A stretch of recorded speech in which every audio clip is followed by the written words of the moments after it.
rahimakumullah. Lalu apa yang dimaksud dengan ghibah? Dari Abu Hurairah radhiyallahu anhu, Rasulullah sallallahu alaihi wasallam bersabda, "Atadaruna mal ghibah?" Qalu, "Allahu wa rasuluhu a'lam." Qala, "Dzikruka akhaka bima yakrahu." Qila, "Afara'aita in kana fi ahi ma aqulu?" Qala, "In kana fihi ma taqul faqad tabtahu, wa illam yakun fihi ma taqul faqad bahattahu." Rasulullah sallallahu alaihi wasallam bertanya kepada para sahabat, "Wahai para sahabat, tahukah kalian apakah ghibah itu?" Para sahabat menjawab, "Allah dan Rasulnya lebih tahu." Kemudian Rasulullah sallallahu alaihi wasallam bersabda, "Ghibah adalah ketika engkau menyebut saudaramu dengan sesuatu yang tidak ia sukai." Kemudian sahabat bertanya lagi, "Wahai Rasulullah, jika pada saudaraku itu terdapat apa yang aku katakan?" Maka Rasulullah sallallahu alaihi wasallam menjawab, "Jika pada saudaramu itu terdapat apa yang kamu katakan, kau telah melakukan ghibah kepadanya. Dan jika pada saudaramu itu tidak terdapat apa yang kamu katakan, maka kau telah melakukan dusta kepadanya." Dusta adalah menuduh seseorang dengan sesuatu yang tidak ada padanya. Dan dusta ini dosanya lebih besar daripada ghibah, karena dusta mengandung unsur kebohongan.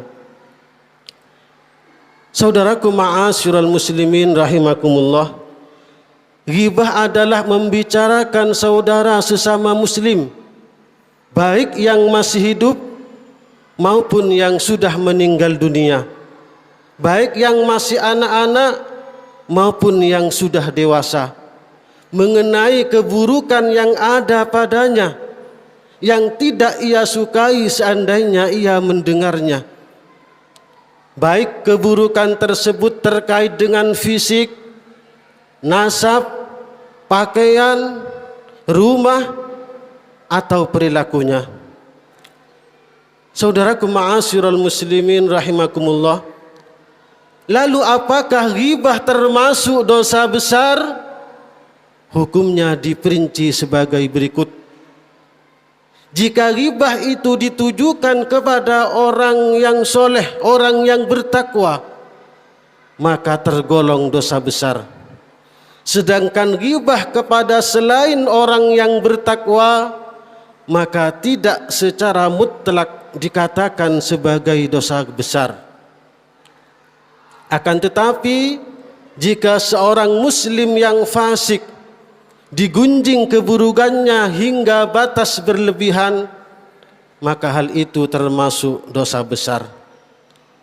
Dari Sa'id bin Zaid, Rasulullah sallallahu alaihi wasallam bersabda, "Inna min arbar riba istitalatar rajuli fi irdil muslimi bighairi haqqin."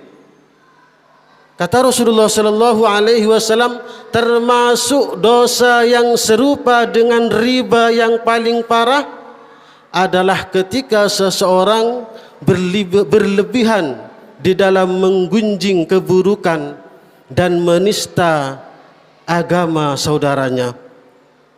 Saudaraku ma'asyiral muslimin rahimakumullah, dalam hadis Isra Mi'raj, Rasulullah sallallahu alaihi wasallam bercerita, "Ketika aku dibawa Mi'raj, aku melewati sekumpulan orang-orang yang kukunya tersebut terbuat dari tembaga. Mereka sedang mencakar-cakar wajah dan dada mereka. Lalu aku bertanya kepada malaikat Jibril, 'Siapakah mereka, wahai Jibril?' Kemudian malaikat Jibril menjawab, mereka adalah orang-orang yang menggunjing keburukan dan menista kehormatan orang lain. Saudaraku ma'asyiral muslimin rahimakumullah, sebagaimana haramnya melakukan ghibah, haram pula mendengarkannya. Wa idza marru bil lagwi marru kirama. Di dalam Al-Qur'an disebutkan, ketika mereka bertemu dengan orang-orang yang melakukan perbuatan yang tidak berfaedah, mereka berlalu sambil menjaga kehormatan dirinya. Dalam hadis Rasulullah sallallahu alaihi wasallam disebutkan, man radda an irdi akhihi raddallahu an wajhin nar yaumal qiyamah. Barang siapa yang membela kehormatan dan harga diri saudaranya, maka Allah akan menyelamatkan wajahnya dari neraka kelak di hari kiamat.